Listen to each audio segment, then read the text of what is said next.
Good evening, everybody. So welcome to Wine Therapy Live, Session 4, Taste Lab Live, Session 4. And this is the March of the Big Reds. And if it's cold outside, we're going to warm our stomachs with some of that lovely Southern Hemisphere sun. And we had our first session was all about whites. Our second session was reds. Our third session was about organic wine, sustainable production, biodynamics, kosher wine, all of that sort of stuff. And then today, I thought to finish off in the middle of February, there's snow outside in my garden, although you can't see it on my screen behind me, of course. And we're going to do the March of the Big Reds. So welcome, everybody. I'm Nathan Hill. I'm one of the founders of Honest Grapes, and I am accompanied by my amazing colleagues from our Premier Cru Wine Club. Luke Gavin, yes, he really does exist. He is a human being. Everybody. He's not just an email address. And Angus. Who's just Angus? Waving, just Angus Raffles, who's waving at you there. So between the two of them, Luke and Angus look after our Premier Cru Wine Club and do their best with the team to get you wine on time. I'm delighted to say that, as I said, there were 40 or so people with packs, about, where are there, 15 of us at the moment. But slowly adding to it, yeah. That's it, slowly adding. It is Thursday evening, it's 6:30, it's time to wind down and relax and enjoy some wine therapy with Nathan. So there we are. It's the last of this season, but don't worry, there are plenty more. And actually, I'm going to talk about some of our other events at some opportune moment later on.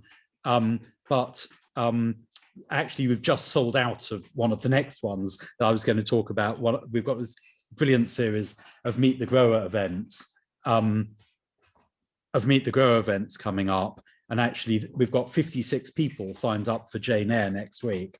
But anyway, let's get some wine in us. So let's do a little bit of a poll first of all.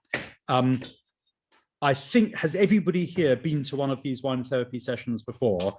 Does anybody want me to go through the see it, sniff it, slurp it, savor it again? No. I think we've got some familiar faces now. We've got some familiar faces. So I'm going to assume, that was just my camera falling over. I'm going to assume that you can all see it, sniff it, slurp it, and savor it. And it is those ones, Alfred. I'm going to assume that you've seen it, sniffed it, slurped it, and savored it before, but I'll do it a bit more slowly on the first one, which is going to be the Casas del Bosque Carmenere. So as ever, I hate sitting in a wine tasting and having somebody drone on about schist and irrigation and counterpoint the surrealism of the underlying metaphor. I want some wine. It's now 1836. Let's taste some Carmenere and then I'll talk. Okay. So Carmenere. So we are here in Chile, in the Central Valley, which itself has got 3 valleys: Maipo, Rapel, Curico and Mole, actually 4 of them. And here we're in the Rapel Valley, which is famous for its Carmenere and Cabernet. It's a bit south of Santiago, near to Santa Cruz.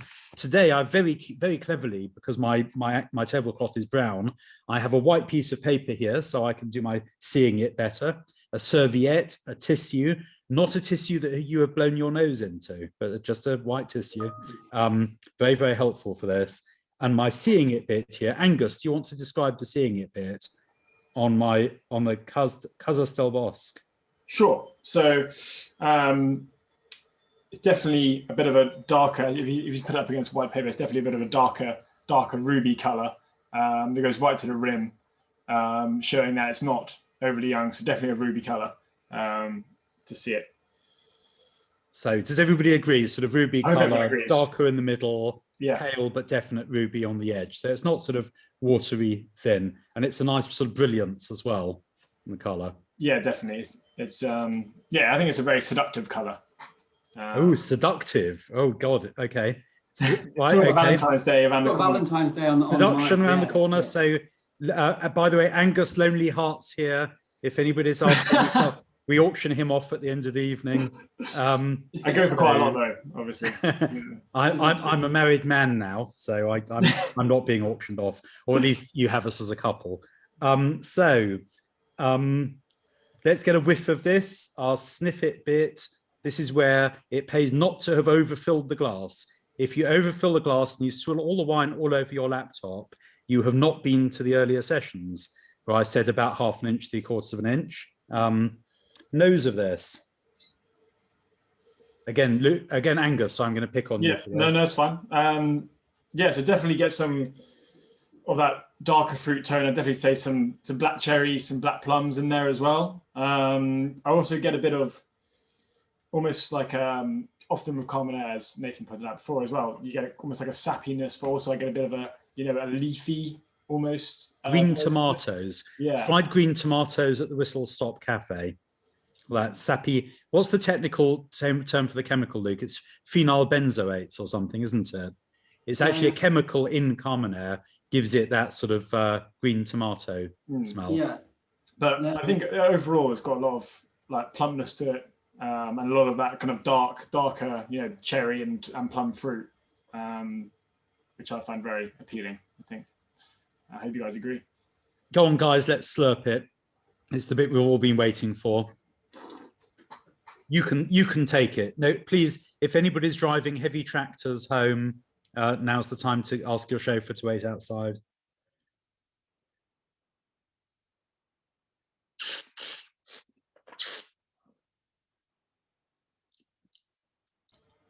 All right, sorry, I just had to go on mute then for a second. There was a very annoying high-pitched noise. Hopefully no one else can hear it. I think that was your tinnitus, Luke. Angus, the palate of this. So sorry, what I was going to say. So pyrazine is the chemical compound that I always come out with anything to do with Carmenere, Cabernet Franc, sometimes in Cabernet Sauvignon as well, and even in Sauvignon Blanc. They're all a little bit related. It can be that green bell pepper note, sometimes green tomato, like tomato vine. Pyrazine, even tad of rotunda, and they tend to be the most obvious, most common compounds that you hear the chemical name for. So rotundone is the black pepper, but we'll get that a little bit more in one of the other wines later. But yeah, pyrazine is what gives Carmenere, Cabernet Franc in particular, that sort of green bell pepper capsicum-y kind of note. And then on the palate, Yvonne said licorice. What do you get, Angus? Yeah, I definitely agree. I think there's on the nose, it's almost quite primary fruit forward, and by I mean by that, I mean you get that kind of black cherry and black plum. But I think on the palate, what develops is a lot of I think it's been aged in French oak for about 10 months, and that starts those flavors of licorice, as well as some spice as well in there, really starts showing through on the palate. It's kind of mid-bodied, so it's not overly full body, but it's very nice indeed. I think you get a good amount of complexity in the wine, so a lot of primary fruit flavors, such as as I said, black cherries, etc. But also you get a nice licorice and spice to it as well, and it's got quite a actually long finish as well. I'm just tasting it now. I can still kind of taste the wine after 20-30 seconds. So quite nicely, it's 13.5% alcohol, which is nicely balanced. I find wines that are too alcoholic just go flabby. This has got a nice bit of tension still in it. You'll notice from the label that it says Reserva. Now, Reserva is quite a flexible term in Chile and Argentina and Spain, actually, but in general it'll mean that it is a cut above the basic wine, which would have been fermented in concrete vats or steel tanks and then not have been in wooden barrels. This wine will have been in wooden barrels, probably about 10 months in French oak barrels, which will give it a bit of ganache, chocolate, spice, bit of a note there, black cherries, plums, a bit of dry leaves, that licorice, Yvonne, I think it's a very good call there you picked up. And so Reserva is the word that's used. It's been reserved, it's been held for an extra 10 months in French oak barrels, and that enables them to sell it for a couple of euros more. Has anybody here been to Chile? I went, oh, I can see a wave here. Is that Mikhail? You've been to Chile. Did you go to this area, the Rapel Valley? Okay, so I went to Chile, Argentina, and Uruguay, 33 degrees south, starting at Santiago, and going up and down within Chile, because it's very, very long, Chile. It's 1,000, I can't remember, 1,000 miles, 50, 1,600 miles, can't remember. It's one of the longest countries in the world, north to south. And then over the Andes into Mendoza, which will be our second wine, the Salvo Triangle Malbec, and then over to Buenos Aires, and then actually Colonia in Uruguay. And Chile is the most beautiful country. The people are so kind, they're so welcoming. The weather, it's 33 degrees south, it's a fair old degree south. That's as far south as you get actually in New Zealand, which I went to several years later. This was 8 years ago, I went to Chile, Argentina, and Uruguay. And what you notice when you're there is the extent of the land, the fact that you're coming off the ocean. The ocean is never that far away from you. Literally, it runs on the west to the Pacific Ocean, and then on the east to the Andes. And it's a very, very, very, very long, thin country. And I'll come and put Luke's map up in a minute. But basically, there are, I think it's 17 valleys running from north to south. And up until very recently, you would know Chilean wines by the name of the valley. But more recently, people have got to realize that actually elevation matters as well. So in fact, the valleys are now subdivided by, are they on the Andean side, the Andes Mountains, at the high end here? Are they in the central bit, or are they in the bit that runs down to the coast? And that's very important because the climate is different depending on how close to the Pacific you are on the west, or how close you are to the Andes on the east. This valley, the Rapel Valley, best known for Carmenere and Cabernet. And what I've chosen this evening is sort of signature grapes of Southern Hemisphere countries. And Carmenere, very successful, but in fact, where did Carmenere start from? It's a wine grape that was originally planted in the Médoc, which is the northern part of Bordeaux. And it's used rather in the same way that Petit Verdot is used in Bordeaux to give an inky and deeper color to the wine. And that's why it was there. And in fact, the name Carmenere, you can imagine, if you think about it, comes from carmine or carmine, crimson, which gives the brilliant color of the foliage of the leaves. And when you see them coming to harvest, you get this sort of beautiful crimson color. It's really one of the beautiful types of vineyards. It's one of the grapes that you're allowed to put into Bordeaux wines, although very rarely do you see much of it nowadays, because most of it was wiped out with phylloxera and then other diseases, phylloxera being the louse that eats away at the vines of grapes. You also see Carmenere in eastern Italy, northeastern Italy, in particular in Veneto, Friuli, Venezia, Trentino, where it's known as, guess what, Carmenere, okay? And the style is slightly different. You tend to get a sort of lighter, cleaner, almost Pinot Noir-like nature. But most famously, Carmenere has generally been mistaken for other grapes. And it was thought of as being extinct, but was discovered in Chile. They thought it was Merlot, and it was mixed in the fields with Merlot. And they realized that it didn't taste right. And they ended up doing what's called ampelography, which is the study of grapes through the shapes of the leaves, the stems, and the bunches of grapes themselves. And now, of course, DNA sequencing has allowed them to realize, in fact, only as late as 1994, that Carmenere was a distinct varietal discovered by a French ampelographist, Jean Boursicot, from Montpellier. And he found actually that it was Carmenere, not Merlot. They recognized it as a distinct variety in 1998. And then guess what? All the marketing people jumped on it and said, right, national wine of Chile, Carmenere. Now, after tasting this, I'm now going to give you my ups and downs of Carmenere. Okay. When I was in Chile, and ever since, I've realized that a pure Carmenere, often that sappiness, that sapidity of it, actually gets to me a bit. I think Carmenere is brilliant when blended with a bit of Merlot, with a bit of Cabernet Sauvignon. I don't know, actually, I can't see on the back whether this one's got something else in it. And by the way, the laws are different in South America than they are in the EU, that organization that we used to belong to. In a place like Chile, you're allowed to put up to 20% of other grapes or indeed other vintages into your wine. Please correct me, by the way, if I've got this wrong, but I think it's 20%. And I think it's about 10% or something in Europe. So it's much stricter in Europe.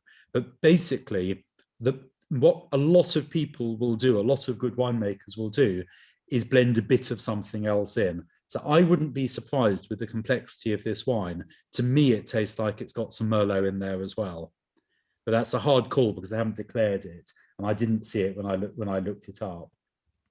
Yeah, so, I've got the tech sheet here, and it doesn't mention it actually. So, but it also doesn't specifically say 100%. So yeah, it's just very common in Chile for the winemaker to go, I think this is going to taste a bit better with a bit of Cabernet Sauvignon or a bit of Merlot. And if it's up to 20%, they're allowed to do so. And I think that it's not as sappy. But I think on that, I think, well, from what I've read as well, and on tasting as well, I think it is 100% Carmenere. So I think. Do you really? I think from what I've read, it is. So I think kudos to the winemaker in that respect. It's good balance, isn't it? I think that's the key. And yeah, I think often a bit of a blend can help the balance, but if they've achieved it without, then all better in some ways. I mean, like I said, I think that judging by the text sheet, I think it could well be 100%, but it doesn't. You think so? Okay, fine. Which is interesting, but I think it is. Well, in that case, there's a good test for everybody. Go and buy a couple of blends and try them, because for me personally, the blends are a bit more successful. So, Luke, do you want to take us through your lovely map? Sure. Yeah. That's the Malbec. I'm showing you the Malbec. Yet again, I've put them in There's the wrong order. This is what happens when you do. Yeah. Here we are. Okay, so we have some very small writing, as you'll all be used to now on the maps. So yeah, you can see where Nathan is pointing you into the right place, the light pink area, the Concagua Valley, which is this isn't actually the full length of Chile. You'll see in the even smaller map there, it's just a little section of it, and there's wine regions almost all the way from south to north. But the key area here is the Central Valley region, really. And we're almost in the center of that. Yeah, and that's kind of, it's almost all you need to know. I mean, you can see that we're nowhere is that far away from the Pacific Ocean, but there are mountain ranges that do kind of get in the way of that. So as a cooling influence, it is a little bit of an influence here, so it stops it from being overly hot, but much more of an influence is the altitude, because I think we are, did I make notes on this? I think we're something like 800 meters up here as well. It might not be quite that high, but it's maybe 6 to 8. Right, so we're on the Andean side. So here are the Andes Mountains. Yeah. Here's Argentina, and then as you flow down. So when I said each of those 17 valleys flows from the Andes to the sea, and now more recently, and I'd say more recently in the last 10 years or so, people have recognized that the climate is so different between the Andes here and the sea that they actually need to classify the wines differently as they go down. Yeah, exactly. That's the key factor, I think, between that and the proximity and the breezes that are allowed to come from the ocean, and also combined with the altitude. That's the thing, because this key winemaking part of Chile, there's no shortage of sunshine and heat, but the heat is obviously tempered by those two things, by the breezes and by the altitude. So lots of really good potential for excellent wines, and indeed there's plenty being made in Chile now. And yeah, the pictures are just simply, you can see the berries there. They're quite loose bunches, Cabernet, and not dissimilar looking to Merlot, as Nathan pointed out. It's actually mistaken for Merlot for a long time. And then some nice autumnal vineyards. So whenever you see photographs like this, it's exactly the same as the one that we'll see from the Uco Valley in Argentina shortly. You think, well, it's kind of at the base of some hills, but this is on a plateau that's raised, itself is raised by several hundred meters at least. Now, when I went for my 3 weeks in Chile, Argentina, and Uruguay, I flew from London to Sao Paulo in Brazil, and then from Sao Paulo to Santiago here. and then we went up and down. But believe me, it's thousands of kilometers up and down. And so, in fact, we went roughly here where I'm showing you. Most of you will know I'm a physicist. I do a lot of work in space science, and the Atacama Desert, where a lot of the radio telescopes and optical telescopes are, I think it's up here. Santiago is here, and then we went over the Andes Mountains into Mendoza. I'll tell the story of that later on. So I'll unshare again. I imagine traveling isn't particularly quick either in that part. Sorry, Robert, please. Thank you, Nathan. We cut our teeth on Concha y Toro about 20 odd years ago. Presumably it's a brand rather than a sort of a grape, and basically sort of like and I recall it may have been Merlot that we bought, it may have been Cab Sav. Where does that kind of where does that brand or that kind of vineyard sit? Yeah, so Concha y Toro, as the name probably indicates, is originally a Spanish conglomerate, but they've set up they own a huge number of vineyards in Chile, and they're probably one of the largest producers in Chile. What's interesting about them is that it's rather like, actually, in France, we work with Domaine Albert Bichot in Burgundy, who's one of the largest family estates, whereas not only are they large, but they also have some really good domains or producers within them. So they produce everything, all the way from the most nothing like this sort of stuff, like the cherry juice dilute stuff you buy, £3.99 in a corner shop, all the way up to some very famous names that they own. Actually, similarly, the Penfolds stable in Australia have a similar thing. You can get all the way from the most disgusting, bile-inducing thing that would pass for an Alco-Pop vial thing, all the way to some of the most beautiful wines. But so the answer to your question, Robert, is Concha y Toro is a conglomerate. It's an owner of a variety of brands, but don't write them off. They really do own some very good places, as well as some sort of very mass stuff. But when I was there, and it's just the same as the European wines we've featured in the other tastings so far, you've just got to look them up on the internet, or if you're lucky enough, as I've been, to go to these places. If it looks like an oil refinery with loads of massive steel tanks and lorries turning up with tons of grapes and stuff like that, they're producing wine on an industrial scale. If it looks like a farmhouse, or actually a lot of these places have been very heavily invested in, so very beautiful gravity-fed wineries. A lot of these New World places have had brilliant old world consultants from France and actually from the US fly in to help them to get set up with their winemaking. It's a very good investment. But when you can see the thought that's gone in the smaller scale production, that's the sort of stuff we're more interested in at Honest Grapes. Not because we're snobs at all. It's just because it's better wine. It's gives you more typicity. And I think this Carmenere shows that. Yeah, no, the Carmenere sort of it tastes quite pure. It has sort of I find it has a depth and a bit of richness. I don't find it too sharp. It's got a good flavor. It's very, very, very drinkable. Yeah, and it's nice with it. It's nice with its typicity. By the way, this is £12, if I remember correctly. Okay. Okay. All right. So so for us, that's our entry level, is sort of £11.50, £12, because we're not trying to do sort of supermarket bulk wines. We're trying to do wines with some typicity. But now listen to this fact. I'm going to be talking against myself in a way.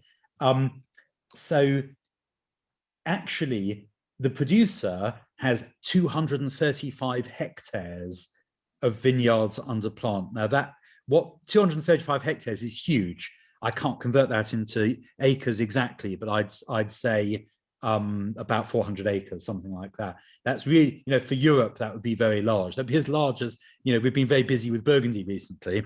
That would be as big as many communes in Burgundy. But this is what Chile is like, that it is New World. the sun is beautiful, the soil is fertile, and land is cheap. And so landowners have been able to plant large-scale vineyards. That's also why Chilean wine in the UK has got the reputation of being, you know, the sort of cheap supermarket special. And that's also why we carry a more limited range of more artisan wines. There's some beautiful wineries and winemakers in Chile, certainly not to be overlooked. Before I move on from Chile, I would look out, if you really want to go for high-class stuff, there's a wine called Senya, which we sell in October. It's released in September, October, which is sort of costing more around the sort of £100 a bottle mark.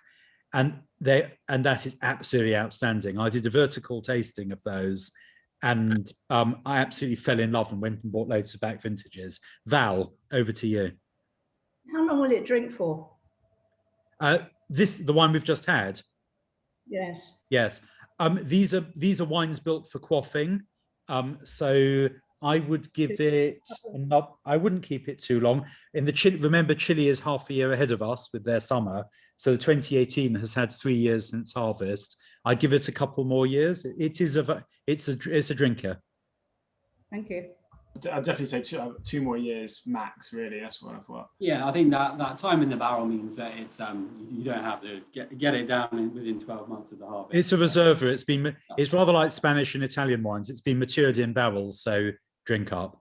But, you know, keep for a couple of years, it'll be fine. Thank you. Sorry, Robert, you're on mute. Sorry. Yeah. What is a vertical tasting? A vertical tasting is several vintages of the same wine, and a horizontal tasting is the same vintage but different wines. So yeah, sorry, I didn't explain myself. So I bumped into the wine Senya, S-E-N-A. Perhaps Luke or Angus can stick a link if anybody's feeling wealthy this evening. It's the result of just brilliant winemaking. And there are several winemakers now in Chile that are reaching the heights, that are able to command those prices. They're investment grade wines, similarly in Argentina now.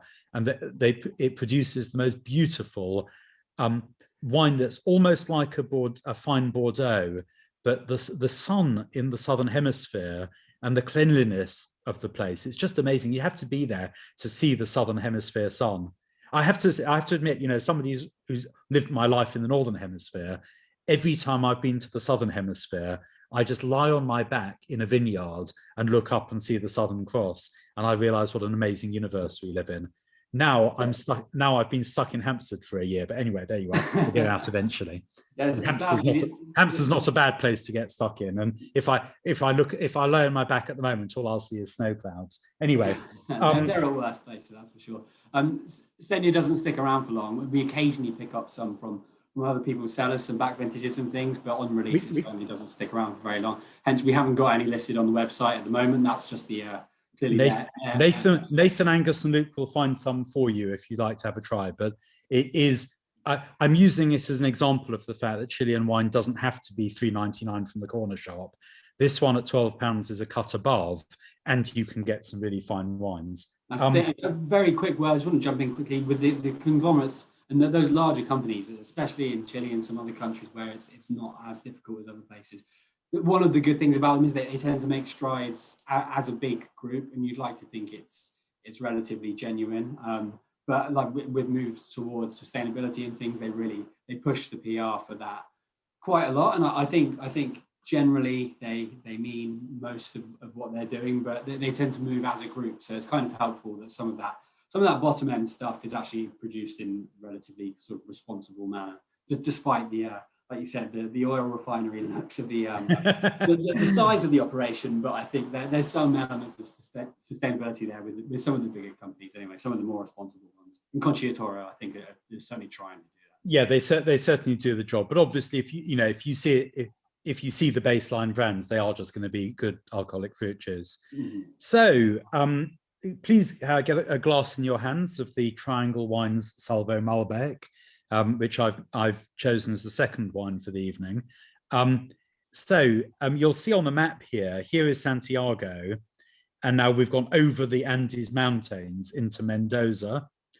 Now I've got a funny story to tell you, because actually it was, I've got to remember the month. I think it was February or March 2013. I've got to get my years right. Sorry, it feels like a long time ago.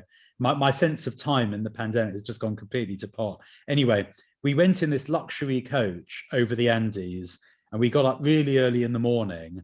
And the people organizing the tour, it was one of these real beautiful luxury coaches, and the people organizing the tour, because they knew we were going to spend a lot of the day in this coach, bought a big crate of odd bottles of wine and empanadas, which are Southern American mini Cornish pasties, is what I call them. They are amazing as well. They're brilliant. They bought loads of empanadas of different flavors and a crate of different wines for us to try while we were heading up the Andes. And it gets pretty high and the air gets pretty thin. And as we came to the top of the Andes, between Santiago here and Mendoza here, we were stopped at the border, and those of us with British passports were detained for 7 hours, and everybody without British passports was allowed through. And so our coach went ahead down into Mendoza, leaving the Brits behind. Why were the Brits left behind? It was the anniversary of the Falklands War. Okay, when you're in Chile, the people are mostly local, and in wineries you'll get people from the US and France mainly who've come in to consult. You know, it's big business there. Wine is a very big business for them, and so they've really been going for quality of production. When you go over into Argentina, it's almost like there are two races that coexist in Argentina, of the Spanish conquistadores and the native Argentinians. I dare say there are a few Germans around as well in Buenos Aires, but let's not talk about that. Let's don't mention the war. So when you're going over from Chile into Argentina, it was actually a very sensitive time. It was 30 years after the Falklands War, and it was not a good idea on that day to have a British passport. And so basically they just kept us there for 8 hours. The coach went ahead and took everybody else down to Mendoza, and then they sent the coach back to pick us up later on. And they just did it out of spite. There was no other reason. We were just stuck there. Anyway, there you are. And you come down, and you in the heights of, and you feel the thinness of the air. I don't know if any of you have been high altitude. I've been to Peru as well, actually, on holiday, and places very high altitude. You really feel the breathlessness of it. And then you're going steeply up on the side from Chile, and then slowly down on the side into Argentina. And you go down and down and down and down slowly over, I think, 2 or 3 hours until you get to Mendoza. Forgive me if I've got my time wrong, but it's a long time ago. And the area of Mendoza in wine terms, I'm trying to look at Luke's map here, has got a number of sub-regions, the famous ones being Luyan de Cuyo, which I visited, Uco Valley, San Martin and Maipo, and San Rafael, which is down further, which is a bit further south, really. Now, can somebody remind me, I've got my note, exactly which bit this comes from? Is Uco Valley, if I remember? So this is Uco, yeah, that's from right. Tupungato, that's it. So I went to Tupungato, and Tupungato, you're actually looking back to these volcanoes. So I presume, Luke, this is where you've got the photo from. Yeah, that's right. So again, just pointing out where these vineyards are between 1,100, so 1,100 meters and 1,400 meters. Yeah, so in fact, this one is 1,300 meters. Yeah, average, yeah. Says on the label on the back. Oh, does it? Oh, okay, very good. And so, yeah, the peaks, obviously, the vineyards stop at the points where it gets really steep, and then you get the peaks of the mountains, but we're already very, very much raised in that photograph there. Yeah, so Uco Valley, probably one of the famous regions. I just earlier today filmed a New World Taste Lab kit which has got a New Zealand Sauvignon Blanc from our friends at Corofin Winery called Meltwater, a Chilean Merlot, actually, from one of the other valleys a bit further south, a Mad Bird Malbec, which was very dark and stewy Malbec. And that one was from this bit of Mendoza, as you come out on the east side, coming from the city of Mendoza. And then it's also got an Aussie Shiraz from Barossa. And we're going to be having, we're going to be having a New South Wales Shiraz in a minute. So pretty exciting, those very, very interesting areas. The beauty of the place, it's really hard to get this across on Zoom. It's one of the most magical 3 weeks I've had in my life to have spent in Chile, Argentina, and Uruguay, really feeling the land, the soil, the friendliness of the people. So this wine, the Triangle Wines Salvo Malbec, I call this a project wine. It's not really an ongoing activity. It's been made as a project between friends of ours, actually people based in Clapham and Brixton themselves, with winemakers in Uco Valley. They've taken a poor stony soil, a bit of limestone on it, high up, 1,300 meters. Those high elevation vineyards, and you should be able to taste it in this wine, give a high tone, and the ultraviolet light on the grape skins at these high elevations actually change the nature of the grapes inside. It's converting to organic, so they're not putting inputs on, they're allowing the vineyard to become more natural. It was fermented with wild yeast, so it's all very sort of low intervention. If you go back to last week's Taste Lab Live, low intervention, 25% whole bunch. So the grapes, 25% of it, the grapes left on the stems, and the other 75% are taken off the stems. And then it was actually aged in concrete vats. And the reason they've done that is to keep the purity and the fruitiness of it, because wood would mute Malbec of this style, really. So it's a project wine.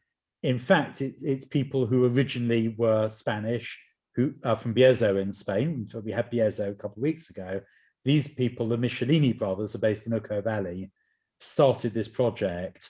And in fact, these friends of ours went over in 2017 to make this project wine. They made a Malbec and a Semillon, the Semillon white wine. So really quite a nice one. So Malbec, we're talking New World again. Of course, we're in Argentina, but again, we go back to Bordeaux for where does the grape come from? Malbec, also known as Côte in France. It's a very dark sort of purple grape variety, as you saw from the picture that Luke showed earlier. The grapes tend to have a very inky, dark color and robust tannins. And Malbec is a good, it's a good bet for a sort of autumn winter wine. In France, less popular nowadays in Bordeaux, although actually you do find it, particularly in Premier Côte de Bordeaux, but actually further in the southwest in a place called Cahors, or Cahors, C-A-H-O-R-S, Malbec has been replanted and become very popular, also alongside the Merlot and Tannat grapes. Yvonne is saying it's coarse. Yeah, Malbec can tend to a bit of rusticity. I think what the coarseness you're picking up is perhaps more the style of winemaking in this. Malbecs can go all the way from being not Pinot Noir-like, but from being pretty pure to being pretty rustic. Malbec's a thin-skinned grape like Pinot Noir, needs more sun and heat than Cabernet Sauvignon or Merlot. So it's quite easy to get it wrong because you can get too much, maybe that's what you picked up, too much coarse tannin and too much plumminess, not enough sort of depth of flavor. But it does make quite an intense wine. Occasionally it's blended in the Loire Valley, and occasionally you see it in Bordeaux wines, as I said. Any comments from people on the Salvo Malbec?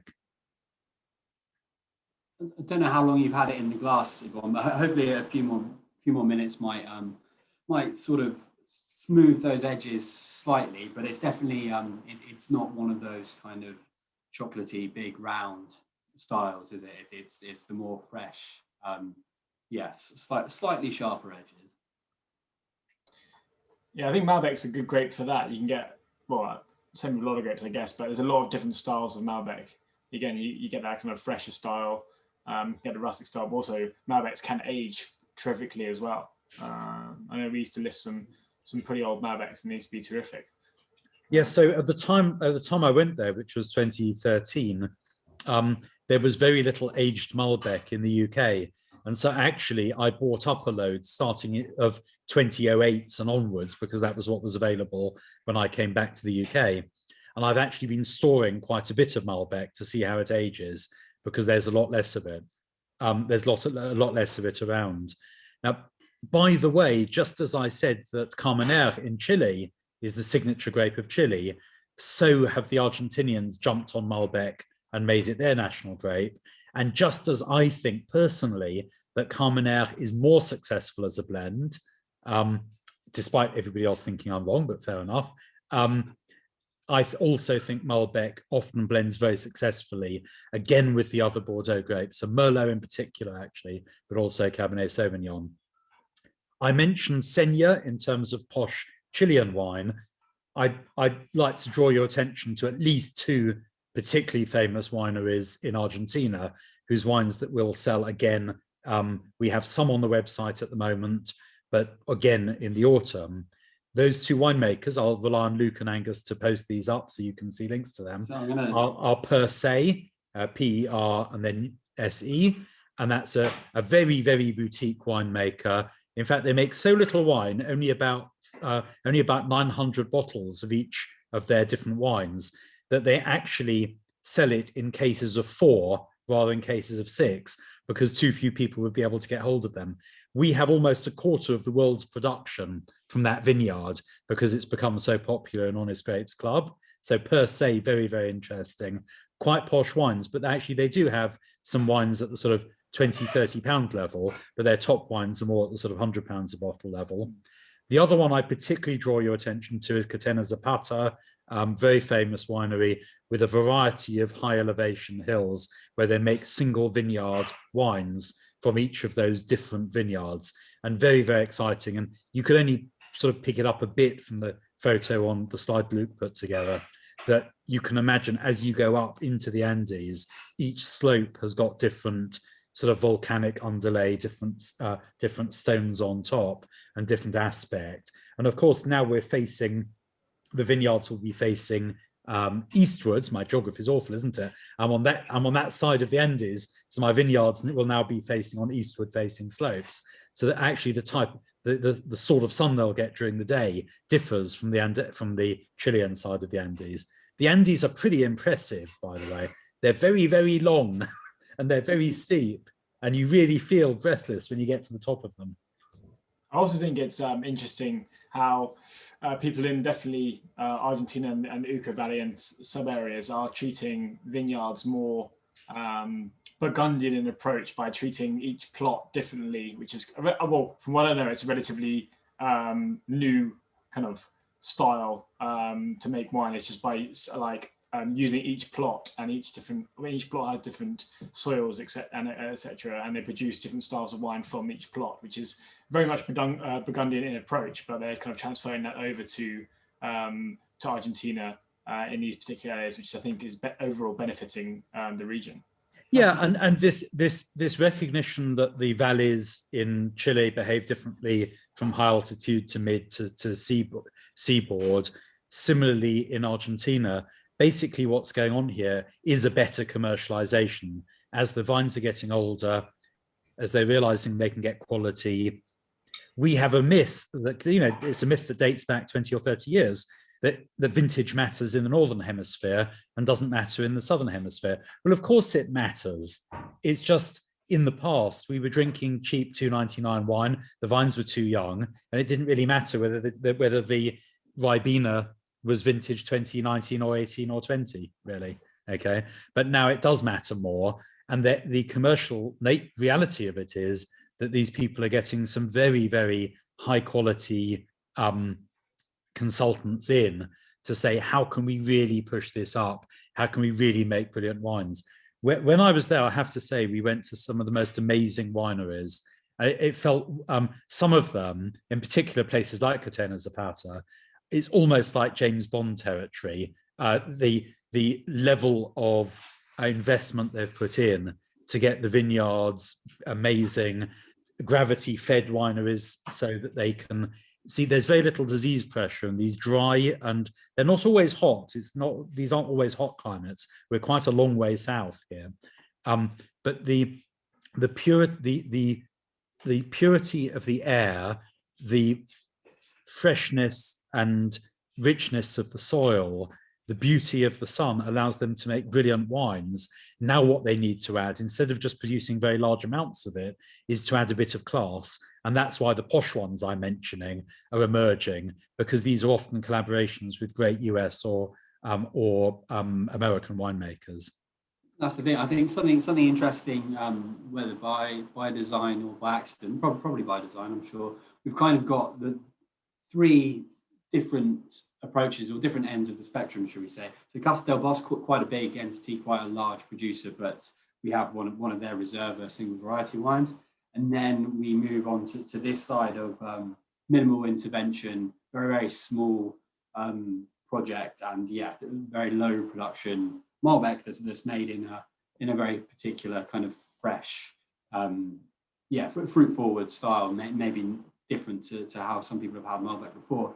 And then the third wine is something different again. So it's some very different approaches, but also there's quality at all of those levels. And like Angus and Nathan have just been saying, that kind of focus on the particular characteristics, especially of the geology, but also just the general geography, is something where the New World is moving towards that. And I think maybe as we move to Australia, they've possibly been doing that for a decade or so longer than a couple of parts of South America. But it's interesting to see how it matures and kind of evolves. And John says he poured the Malbec a couple of hours ago. The tannins soften. Yes, Malbec has got a thick skin. It does have quite coarse tannins, and they do soften. And there are many different styles. And I think this Salvo Malbec is on the, I wouldn't say it's on the extreme rustic side, but it's got that sort of earthiness. It's very much a low intervention one. I'll show you the bottle, this mad bottle that I tasted. So I just filmed at lunchtime a new Taste Lab kit. So it's the one with the 4 half bottles, with a New Zealand Sauvignon Blanc, a Merlot with a bit of Carmenere in from Chile, this Mad Bird Dark Malbec made by Corbeau Winery. Corbeau, if you know your French, is Raven, okay? This, and then the last one of that was an Aussie Shiraz. But this Mad Bird, I always get a little bit worried when people sort of overdo the marketing, and we've got the sort of black label that you can probably hardly see here, and a purple foil. It does make it look as though they've rather overdone it. But the wine was very, very pleasant, but very different in style from the Salvo style. This one was much more on the sort of stewy side of fruit and more mature as well. This is 2016, and certainly had evolved more. When you taste the Katena Zapata style, it's very rich and rounded, very full-bodied, very voluptuous, very giving. The per se style, and we had marvelous tasting with those guys from Argentina before Christmas, and their wines are high-toned, they're pure, they're elegant. So Malbec is very, very versatile grape. Definitely one to follow. And do try the French Malbecs as well. Really very exciting. We'll move now. So I didn't ask. So Mikel, you've been to Chile, I think you said. Have you been to Argentina as well? You've been. I'm seeing nods. You're allowed to come off mute. You know, it's not just me you can listen to. Has anybody else been to Argentina? Nobody else been to Argentina? Oh yes, okay. Graham's been to Argentina. Brilliant. Okay. Did you go to Mendoza? Did you go to Buenos Aires? Just Buenos Aires, but we want to go back to Mendoza. Yeah, we spent 2 years in Argentina, and so we had a great chance to visit a lot of places. Wow. In Mendoza, San Juan, Salta. Wow. Yeah, many places. Isn't Argentina the most beautiful, the most amazing country?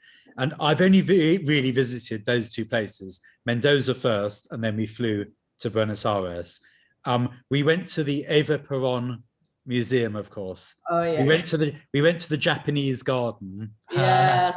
And what's the name of that beautiful part of Buenos Aires? Very much like Hampstead, sort of villagey feel. We stayed in a beautiful part of Buenos Aires. It is the most beautiful city, and the city designed by Haussmann, who designed Paris, of course, the Étoile, those broad boulevards and so on. And you very much get that feel. But the wine is tremendous. The people are marvelous. And as I said, almost like two different races there. You've got the native South Americans and the conquistadores, the people of Spanish origin, and a few people hiding in cellars. But it really is the most beautiful and amazing place. And the people are marvelous. They're so welcoming. And certainly the chance to taste Argentinian wine is a real pleasure. So who here has been to Australia? Because we're now going on to our third wine. Okay, Jose, Mark, Val, Luke. Luke, you've been to Australia? Yeah, I was working there for a couple of years, yeah. Cool, okay. So Alfred and I spent 4.5 months in New Zealand and then Australia exactly 4 years ago. So at this stage, I was still in New Zealand in 2017. And we went from Auckland and then actually further north in New Zealand, all the way around, eventually ending up in, well, we went right to the southern part of New Zealand to Doubtful Sound. And then we came back up and ended up in Queenstown, and then flew over to Sydney, and then drove all the way around to, we drove round the coast to Melbourne, where we went to Tasmania. We then drove through Coonawarra and up to Adelaide, and then we flew back to up to the area of the, what do you call it, the coral reefs. Cairns, probably. You flew to Cairns, northern Queensland. Yeah, we flew to Port Douglas. That's it. Oh, okay. And we stayed in Port Douglas. And then we went to Hunter Valley and back to Sydney. And then we loved the Melbourne area so much. We extended our trip there for a further 5 weeks and stayed in Melbourne for a further 5 weeks. So Australia, New Zealand, Australia, such, from this side of the world, for somebody who'd never been there before, you say them in the same sentence, they're completely different countries, completely different aspects, completely different continents. Beautiful, welcoming, amazing in their own ways. The wine we're going to taste now is an Aussie Shiraz, whereas the half bottle that I tasted this afternoon for our Taste Lab kit is actually from Barossa. We're going to take that archetypal grape of Australia, the Shiraz grape, but we're going to take it from a famous winemaker, Philip Shaw, but very unusually, in this case, from a place called Orange. And Orange is not a place I visited when I was there, because I hugged the coast basically, going round from Sydney round to Melbourne. This is inland. Would you say, Aussies I see here, would you say 150 miles inland or so, and a bit north, something like that? Looking on, I didn't measure it on the map. It looked like it might even be a little bit further inland, I think. Yeah, it's a fair way inland. Yeah, and it's quite high. It's a 4 hours drive from Sydney or so. That's yeah, that sounds about right. And it's quite high. I think we're talking 900 meters here, if I remember correctly. And what I want you to focus on, so let's do our see it, sniff it, slurp it, savor it bit. What I want you to focus on here is the elegance, the fineness of this wine. Very famous winemaker, Philip Shaw. Our see it here has an inky core, almost bluish hue to the rim.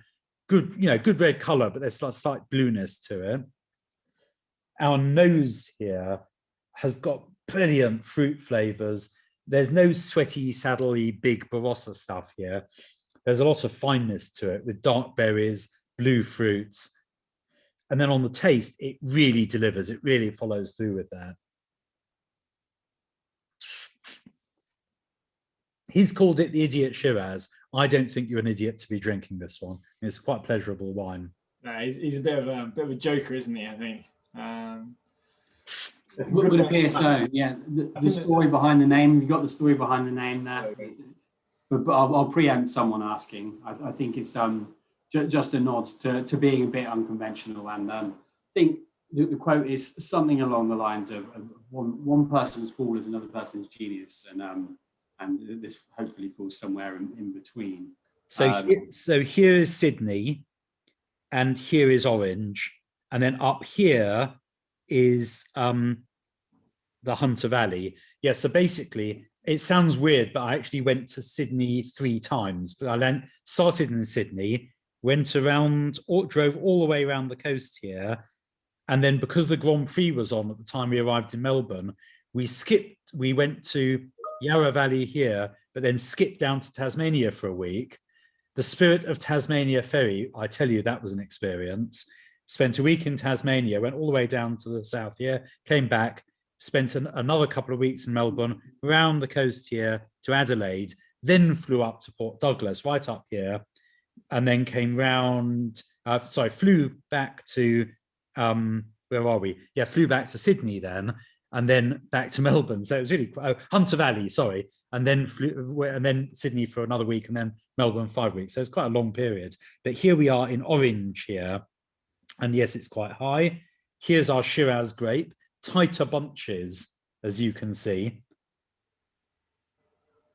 And then we've got some lovely mist, in the vineyards again. Like Nathan mentioned, there's quite a lot of altitude there, but definitely has that continental feel, which is what keeps. I think it's technically a cool climate, which you wouldn't necessarily expect in this part of the world, but because of the continentality, because it's no ocean, way away from the sea. Really. Yeah, and with that altitude, so it might be surprising to hear that, especially since it will still get really, really warm in the summer. So does anybody know the difference between Shiraz and Syrah? Anybody wants to tell me what the difference is between Shiraz and Syrah? Go on. Old world, new world names. You're off mute.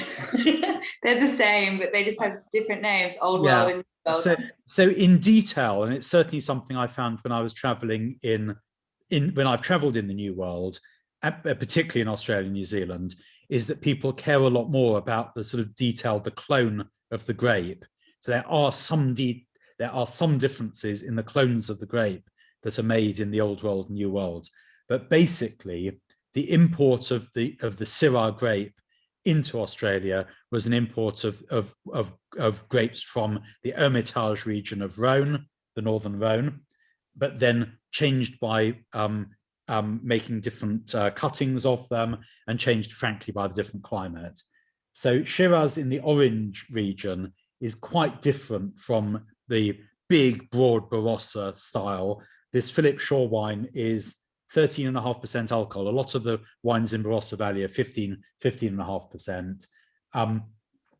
This is much more Rhônish in style, by which I mean a much more European style, rather like Luke Lambert, for example, from the cool climate part of the Yarra Valley. If I were Philip Shaw, I would have actually called this the Idiot Syrah, not the Idiot Shiraz, because actually in Australia, if you use the word Syrah, you're indicating the style that you've chosen to make the wine in. So it's as much about style as it is about location, and partly about clones. So it is a bit complex. Yeah, I think I'd agree with that 100%, Nathan. I think that Shiraz and Syrah definitely has influence in style, and I think the Idiot Shiraz is more of a Syrah style. It's more of the classical style that you would find in the Rhone, rather than the usual style you'll find in southeastern Australia. And when you taste my taste lab kit, you'll see the big difference, which is in the Rhone, you'd expect your Syrah to be quite austere, quite woody. You'd expect it to take a while to come around and to have those deep dark fruit, whereas the archetypal Barossa Shiraz will have cracked black pepper, big bursting plums, a degree and a half of alcohol in it. It's going to be a bigger wine. There's definitely some of that pepper here. I think there's definitely the cracked black pepper, but it's much more fine. It's much more fine boned. this Idiot Shiraz. I agree. And much more sort of beautifully perfumed. Very elegant, I think. As a it's a good one, and price-wise, reasonable at this level. This is £16 or so. So this is not excessive. It's good artisan wine. So hand sorted, whole berry fermentation, old French oak, natural fermentation. So the story of Philip Shaw is quite interesting. He's very much an Aussie cult winemaker. So John's asking, do you get Australian wines branded as Syrah? Yes, and I think this one should be, to be frank. Luke Lambert in the Yarra Valley calls his Shiraz Syrah. So story of Philip Shaw. Started very young at 12, washing bottles at Penfolds McGill Vineyards, which is just to the east of Adelaide, as you come up towards the hills of the what do you call it? Those hills, Bosque range and stuff like that. He then went to study wine agriculture and winemaking. His first role as a winemaker was at Lindeman's. He then moved to the Hunter Valley, so the area I showed you north of Sydney, which is a very famous region for Semillon, Chardonnay and Syrah. Brokenwood Vineyard I visited, very, very good there, very famous. And then he went to buy these 47 hectares of vines in Coomaloo, which is in Orange, the area I showed you inland. He started in 1988, 1989, but he planted then, but he didn't start to make a commercial vintage until 2004. Gosh, that guy was able to survive a long time. In 2015, he transferred the ownership and management to his sons, who are now making this wine in Coomaloo Vineyard. So this is 2017. So although the brand is Philip Shaw, the winemaking will have been done by Damien and Daniel Shaw, his sons. So we are at 25 to 8. We have tried, I hope you've enjoyed these big reds. I was actually having a bit of my New Zealand Sauvignon Blanc to wet my whistle before we started, because I like a bit of white to wet my whistle. But it's cold outside. We've had some big reds. We've been in the Southern Hemisphere. If you haven't been to the Southern Hemisphere, remember my words. The first time you get there, lie down in a vineyard and look at the Southern Cross. It's absolutely amazing. I remember a time in Black's estate near Christchurch, about an hour north of Christchurch, where it was sort of a rather funny story. They forgot we were turning up that day and had to get a neighbour to come around and give us the keys. They turned up the next morning, and we were left alone in this winery in New Zealand, just as I said, north of Christchurch. We were about 2 miles from the nearest main road. And apart from the odd light that you could see in the distance of a car going past, we could see the Milky Way above us. We could see the Southern Cross. We could hear animals padding around the vineyard. It was the most mystical and amazing experience. Do travel to some of these places if you have the time. It's just magical and amazing. We have reached dinner time. We are going to stay online for at least another 10-20 minutes for people to have a chat. I shall stop the recording here and say, I hope you've had a wonderful time enjoying these 4 seasons, 4 sessions of Taste Lab Live. I'll stop the recording now, if I can manage to find the button properly,